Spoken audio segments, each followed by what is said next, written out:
Bueno, queremos ahondar en este tema, principalmente en las consecuencias psicológicas que puedan afectar a los familiares del homicida, también a las víctimas directas e indirectas del hecho ocurrido en la estación de metro de Maipú. Vamos a conversar con la psicóloga María Francisca Pérez, de la clínica de la Universidad Andrés Bello. Francisca, muchas gracias por estar con nosotros aquí en Canal 24 Horas. Gracias. Se ha dicho que una de las causas por las que Israel Huerta, la persona que cometió estos homicidios, habría actuado así, sería por una depresión por la muerte de su madre. ¿Es posible atribuirlo a eso? Es posible que haya alguna relación, no puede ser en general una relación tan directa. La depresión, como sabemos, cada vez forma más parte de la vida de los sujetos en la sociedad contemporánea, está ligada a múltiples factores del modo de vida y efectivamente hay situaciones que pueden, digamos, gatillar un cuadro depresivo más severo, pero no hay una relación directa entre la depresión y lo que podríamos llamar el pasaje al acto. Me parece que esto más bien tiene que ver con lo que en la psicología, en el psicoanálisis especialmente, se llama como pasaje al acto, es decir, la imposibilidad que por distintas razones, puede en este caso estar ligado a la depresión o otras cosas, la imposibilidad que tiene un sujeto, digamos, de tramitar psíquicamente ciertos sentimientos, afectos, la angustia muchas veces, y por lo tanto el acto, la intervención en la realidad, digamos, cumple la labor que normalmente cumple la vida psicológica, digamos. Me parece que va más por ese lado. Puede estar relacionado con esta pérdida reciente, evidentemente, pero no existe una relación directa y es difícil de investigarlo retrospectivamente. Y ahora el entorno, ¿se puede dar cuenta de lo que está viviendo una persona que puede llegar a cometer un acto como este? Su entorno me refiero a sus familiares, compañeros de trabajo, amigos, etcétera. En ocasiones, la mayor parte de las veces sí. Ahora, lo que nos dicen las personas más cercanas a él, a Israel, es que justamente el día anterior a los hechos, al homicidio, él había participado de una fiesta, no de una fiesta, una celebración en realidad familiar, justamente para recordar a través de una misa a la madre, en fin, y que lo habían visto bien, normal, triste, en fin, pero integrado.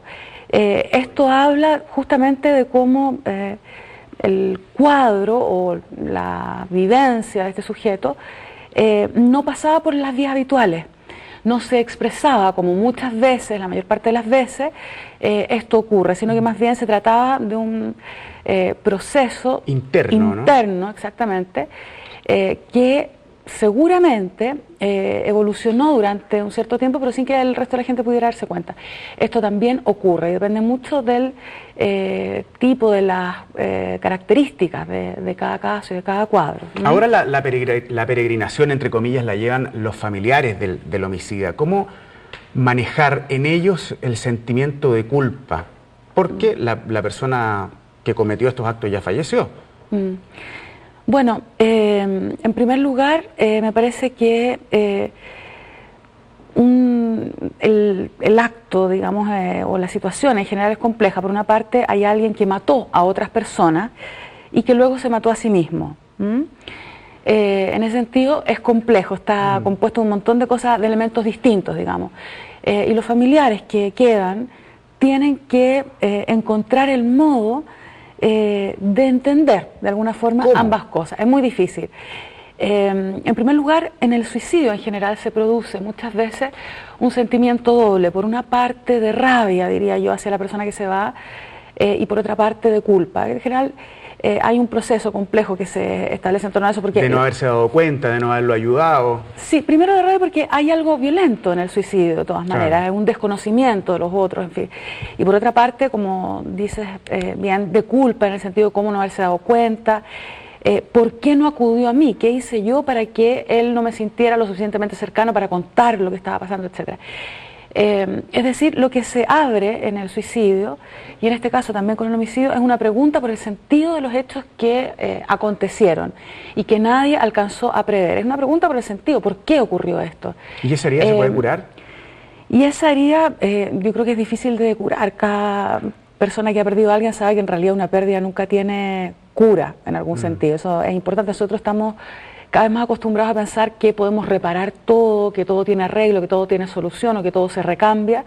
Y hay cosas que no, en realidad cuando uno pierde a alguien no hay... Claro, lo que sí me parece importante y por eso creo que tiene mucho sentido el tipo de trabajo que se hace hoy en la Fiscalía, que es un trabajo que combina no solo lo forense y lo criminalístico, sino que también el aporte de la psicología. El trabajo que se hace hoy día, por ejemplo, en la Fiscalía, es importante justamente porque apunta a la reconstitución del sentido de una acción que aparentemente nos parece inmotivada. Pero esa reconstitución de sentido, yo no digo que se pueda reconstituir completamente la escena ni los determinantes, qué sé yo, pero permite, ayuda a tratar de entender algo más de lo que sucedió. Cada uno de los familiares, evidentemente, a partir de esto tendrá que reconstruir su propia historia, digamos, en relación a su hermano, en relación a la madre recientemente. Ahora, hablando del tema del porte de armas, se ha dicho que en nuestro país cualquier persona que aspira a portar un arma o a tener permiso necesita de la autorización de un psiquiatra, una autorización, un certificado médico. ¿Qué es lo que se evalúa ahí? Bueno, en términos generales, una evaluación de ese tipo lo que permite es identificar y descartar factores estructurales que puedan predisponer a alguien, que puedan predisponer a alguien a una menor capacidad de administración de sus conductas, digamos. Es decir, hay ciertas características en los sujetos, en todos nosotros, que indican hasta qué punto somos capaces de controlar, administrar, planificar, programar nuestras propias conductas y hasta qué punto somos vulnerables a un cierto exceso por parte de nosotros mismos. ¿Y son bajos todavía los requisitos? Cuadros, digamos, descriptivos y patológicos, qué sé yo. Más que altos o bajos, yo diría que no existe ningún método de predicción absoluta, por una parte. Y por otra parte, existen cuadros particulares que son absolutamente impredecibles. Hablemos ahora, le propongo que hablemos ahora de las víctimas. En medios de prensa, algunas de las víctimas que recibieron estos balazos dicen no hay rencor. ¿Cómo hay que estar atento a esa evolución psicológica? En un principio quizás no hay rencor, pero después van a tener rabia, después pena, frustración.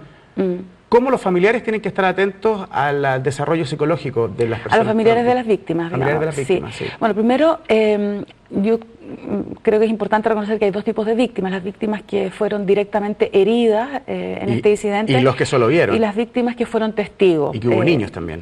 Exactamente. Y el solo hecho de presenciar como testigo una escena de este tipo implica también un cierto nivel de daño importante.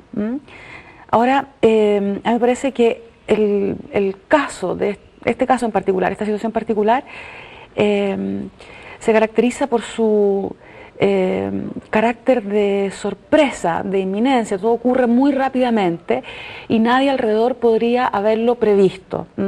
Es distinto a un caso de violencia en el que la situación de violencia llega a establecerse más persistentemente en el tiempo, por ejemplo cuando hay rehenes o cuando hay un asalto, en fin. Hay otro tipo de violencia, una violencia que se denomina técnicamente expresiva, en estos casos que son, digamos, más largos en el tiempo. Acá hay una violencia, yo no sé siquiera si llamarla instrumental, porque es muy rápida, muy inminente, por lo tanto impacta a las personas. Y es una situación desde ese punto de vista traumática, en el sentido de que evidentemente excede absolutamente la capacidad que tiene tanto la persona herida como la persona que es testigo de tramitar, de entender y de ir elaborando cada uno de los pasos de esta situación en ese momento. Nadie puede, en el momento que le ocurre algo así, entenderlo, claro, elaborarlo, sobreponerse. En ese sentido es traumática, es excesiva. Y lo que eso implica es que probablemente la comprensión de la situación, el recuerdo incluso de la situación se va a producir con posterioridad a todo esto. Y posteriormente también se van a desencadenar, es lo más posible, algunos síntomas, algunas vivencias, la angustia, el temor, etcétera. Sí. ¿Cuáles son esos síntomas?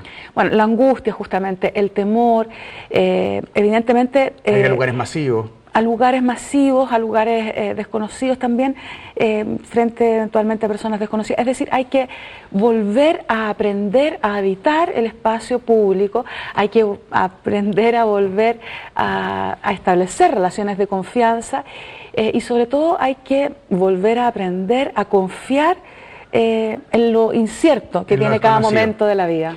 Francisca Pérez, muchas gracias por venir a Crónicas y Reportajes. Bueno, gracias a ustedes. Nos separamos un instante y ya estamos de regreso.